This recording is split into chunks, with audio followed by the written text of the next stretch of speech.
Endi Janob Rasululloh akram sallallohu alayhi vasallam Me'rojdan tushaman desa, Hazrati 7-osmonda Ibrohim Halilulloh bizning millati boshi quchoqlab ko'rishib, nima bo'ldi bu yoqda dedilar.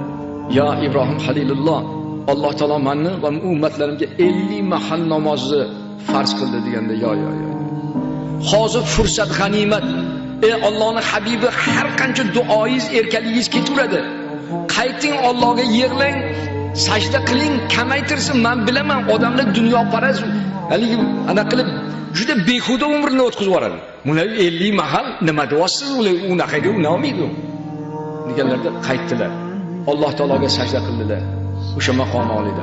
Alloh taolo aytdi: "Ey habibim, 15 mahaldan kechdim. 35." Chiqdilar. Ha, yo, 35 ham ko'plik qiladi. Qayting. Ming hijolat bilan borib sajda qilaverdilar. Allohga yalinverdilar. Yana 15 rakat mahalni kechib bordi. 20 qoldi. Chiqqanlarda sevinib, "Voy, odam ham shunday sodda bo'ladimi? Bunaqa 20 mahal namoz o'qolmaydi. Men bilaman, o'zim payg'ambar bo'lganman. Bu odamlar hech bunaqa emas bu. Hozir maqomdan tushib ketmasingizdan oldin ularga rahm shafqat qiling, yalining." Yana hijolat tortib borib sajda qilib yig'laverdi. "Ey Tangrim, o'zing kechirgin.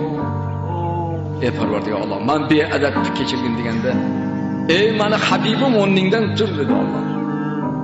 Bu insoniyatlar mening mulkim-ku, buni bironta zot yarata olmaydi. Ota-ona tilni ham yamaydi. Agar Alloh nutfa solmasa, urug'ini solmasa, biz bu chaqaloqni bir tukuni ham yarata olmaymiz. O mulk mening mulkim deyapti. Meni san'atim, hali sen mening mulkim ustida shunaqa hijolat bo'lasan. Mening rahmatlarim bo'lsin senga. Sen hijolat topma.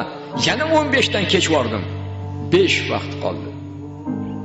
Ammo shu hijolat bo'lganingga, ummatim deb shunaqa, ya'ni istrof chekkaningga, meni va'dam o'sha 5 mahal o'qigan namozi 50 mahal bo'lib yoziladi namoyi amal.